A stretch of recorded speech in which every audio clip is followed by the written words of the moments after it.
Ya es momento de nuestra mesa de análisis. Aquí en Tele13 Noche nos acompaña el cientista político Patricio Gajardo. ¿Cómo estás, Pato? Hola, Álvaro. Y José Francisco Lagos, director ejecutivo del Instituto Res Pública. José Francisco, gracias por estar acá también. Muchas gracias por la invitación. En este día jueves, donde de alguna manera el aniversario del triunfo del rechazo marcó la agenda, disputándoselo Matei y Casta. ¿Quién es más heredero o heredera de ese triunfo?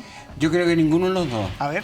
Yo sinceramente creo que es una gran derrota de la izquierda y del gobierno de Boric, que hace y hizo toda una apuesta en su programa de gobierno.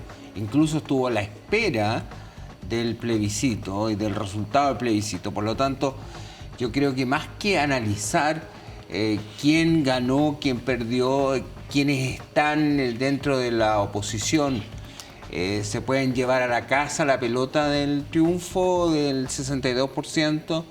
Yo creo que es una derrota catastrófica de la izquierda. Es la peor derrota que la izquierda ha sufrido porque tenía, digamos, un presidente con una apuesta completa de transformación del país y la convención constituyente hizo un trabajo fino para ir desacreditando y destruyendo la identidad de lo que es Chile. Pero tú dices que no hay herederos, que nadie podría adjudicarse ese triunfo. No, nadie.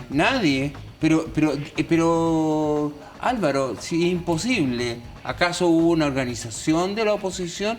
Nada. Los que estuvieron organizados fueron el oficialismo. El oficialismo se motivó. Yo creo que es muy egoísta y muy poco certero para ese 62% atribuírselo. Ahora, que ese 62% produjo un efecto político hacia la oposición y hacia la derecha, sin lugar a duda. Y eso lo vemos en las candidaturas que están, porque en el fondo las tres candidaturas de derecha surgen porque hubo un 62% de electores que rechazaron la... José Francisco, la misma pregunta. Sí, discrepo que yo creo que no es que el rechazo no tenga padres, sino que tiene múltiples padres. Y en esto yo creo que los partidos políticos tuvieron un rol un poco subterráneo y sumergido porque no estaban en la primera línea, pero sí estuvieron, por ejemplo, en la campaña, en la elaboración de la franja, era una especie de coalición de partidos. También creo que es un triunfo de la sociedad civil. Nunca antes se había visto tantas organizaciones sociales y movidas por sus causas particulares y por defensa de cuestiones que consideraban valiosas. Y yo creo también, por último, es un triunfo de la ciudadanía en el sentido de que nunca antes ni después tantos chilenos nos habíamos puesto de acuerdo en algo, que es que no queríamos ese proceso constitucional. Y ese es un récord que todavía sigue. Yo creo que es muy potente y valioso respecto a que se construye desde ahí en adelante. Janet Jara dice que no le afecta haber sido partidaria de ese proyecto. Al contrario, o sea, le afecta, y yo creo que el piso hoy día que tiene Janet Jara también se ha demostrado que es su techo. Y en parte comulga lo que pasó con el apruebo, con la aprobación del gobierno y la intención de voto que tiene Janet Jara. Me parece que ese famoso 30% o peri 30% no es una cuestión azarosa, sino que tiene más bien relación con eso. ¿Le afecta a Jara? Absolutamente. Yo comparto absolutamente la posición en el sentido de que no le afecta, no le afecta en el sentido de que es la herencia de un escenario político. Si fue un hito, el 4 de septiembre del 2022 marcó un antes y un después. O sea, fue, y vuelvo a insistir, la peor derrota de la izquierda, habiendo tenido un avance extraordinario con los candidatos que tuvo en las primarias en su momento, Jadwe, Boric.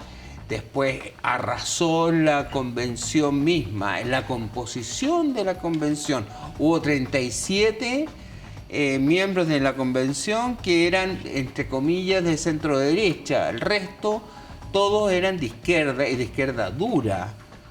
Y muchos de movimientos sociales, acordémonos de la lista del pueblo, y con unas excentricidades que eran escandalosas y que terminaron desacreditando hasta el punto de que daba la impresión de una verdadera borrachera. En serio, era una borrachera constitucional, o sea, no era un debate ni una convención constitucional. Y con los disfraces y todas las cosas, sinceramente, incluso y te estoy diciendo porque por lo menos después cuando vino el segundo proyecto constitucional, que creo que eso fue un error horrible de la derecha, horrible, no había ninguna necesidad, ahí se debió haber cerrado el circuito y haber marcado, dicho, bueno, aquí se jugó todos los ACE y bueno, se perdió nomás. Sí, los quiero cambiar de tema a propósito de el proyecto que implicaba una multa, ¿no? Por no ir a votar, que ya sabemos una suerte de rebelión de los partidos oficialistas y no se pudo cumplir la palabra del gobierno, que ahora dice que lo va a reponer en el Senado. Pero a propósito de eso, José Francisco, hay una serie de represalias, proyectos que no se tramitan, sesiones que no se hacen, quórums que finalmente se ponen en duda. ¿Qué piensas de esas represalias que ha tomado la oposición? Si es una estrategia que se puede sostener en el tiempo. A ver, esto no es nuevo y viene desde hace mucho tiempo en relación a que las urgencias del presidente de la República como colegislador no se cumplen en el Congreso. Y por eso pareciera como una cuestión de todos los días, pero que es muy raro que se renueven la urgencia. Tenemos esa particularidad en nuestro país, es que finalmente como no se cumplen, bueno, termina el gobierno renovando estas urgencias para que el Congreso las discuta. Y finalmente lo que tenemos es que hay un declive institucional que finalmente el presidente de la República tiene ciertas atribuciones que se ven entrampadas por esta discusión. Esto es lo formal. En lo de fondo, a mí me parece primero impresentable que estemos discutiendo reglas electorales a 2 meses de la elección. O sea, eso no se hace.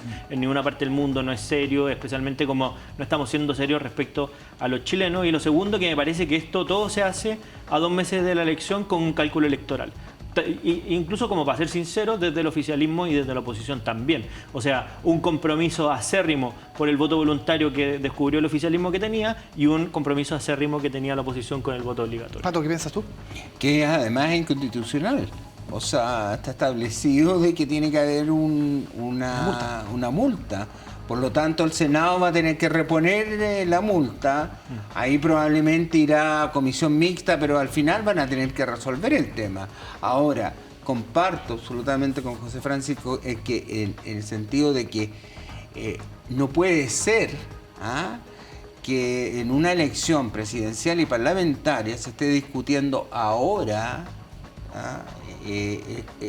digamos, el claustro electoral en el fondo, diciendo quién puede votar, quién no puede votar, a quién se le va a aplicar una sanción o no, y si se optó constitucionalmente por un voto obligatorio, el voto obligatorio tiene que tener una sanción, si no, no tiene ningún sentido, pasa a ser un voto voluntario. Y sobre la estrategia de la oposición, esto de no dar quórum, de no sesionar. Y yo creo que es absolutamente normal, yo creo que es una presión que no va a durar mucho tiempo, porque, vuelvo a insistir, yo creo que esto se tiene que resolver rápido, el Senado va a tener que actuar de acuerdo a la Constitución.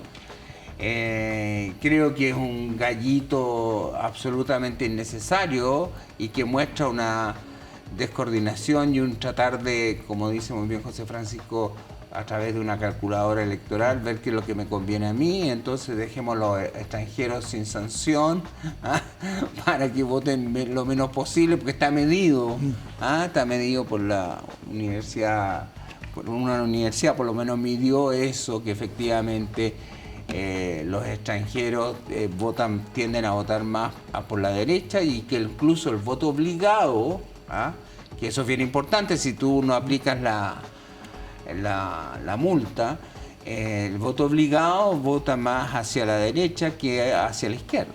Una palabra sobre el rol del ministro Elizalde, que ha sido bien criticado acá.